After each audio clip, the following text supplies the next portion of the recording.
Well, in our Stella Street studio headquarters in Johannesburg to look at the importance of airlines in developing the tourist sector is Dave Andrew, who is CEO of Flysafair.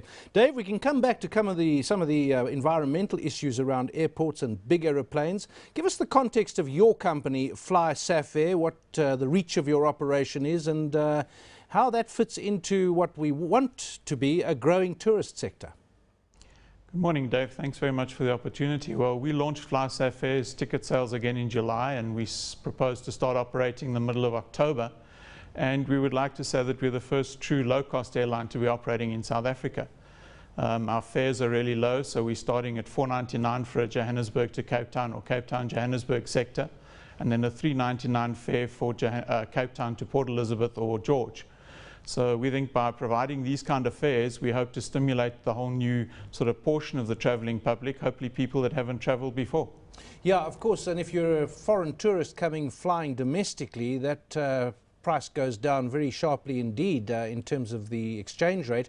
How can you offer such low prices? There are a couple of other airlines that are competitive and are offering and claim to offer low prices. How can you undercut them? I think it's a combination of effects, really. The one is the efficiency of the operation, so trying to operate as efficiently and as effectively as you can, using your two expensive components, the assets, the aeroplanes and the people as best as you can, which is why we chose to base out of Cape Town, because that gives us the most efficiencies. And then I think just driving and controlling your costs as hard and as best as you possibly can. You know, when I book an air ticket, I look at how the ticket is broken down, and the actual ticket, in other words, the money that goes to you or your competitors, is actually quite low compared to the taxes that you pay, and in particular the airports company. I mean, I'm not surprised they've got all these wonderful airports because we give them so much money to build them. Absolutely.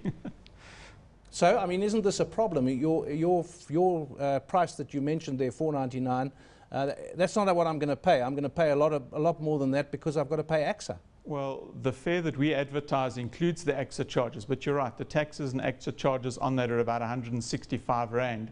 So yes, they do take a fair chunk of the price. So you're saying that that price you quoted is the price that one would pay? That's the selling price, yes, including the taxes and the charges. Let's look at the broader context for this, and I keep thinking that given the country, given the attractions that we have, we know that Cape Town's got a pretty good international brand.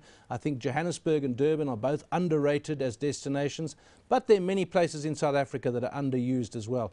Are we marketing the country properly? I mean, you would be the beneficiary if we were.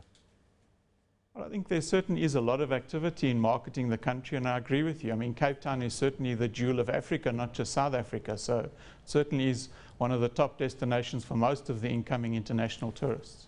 Yeah, are we doing enough now? You're exposed to it. Could we do more? Well, I mean, our focus is really on the domestic market, but I think we can always do more to try and improve that, yes.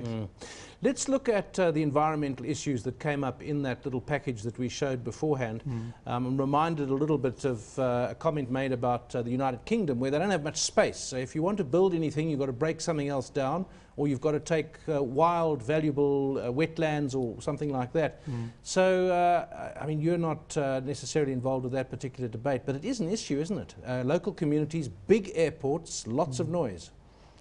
Absolutely. And I mean, if we want to increase the capacity at the airport, they need to do something about the runway. So, yes, it is. But I think the key is how do you find a balance so that you're not negatively or totally negatively impacting the surrounding communities. Yeah, you mentioned Cape Town, George, Port Elizabeth. I think Durban, as I say, always gets a poor press in comparison to Cape Town. You're not flying to Durban?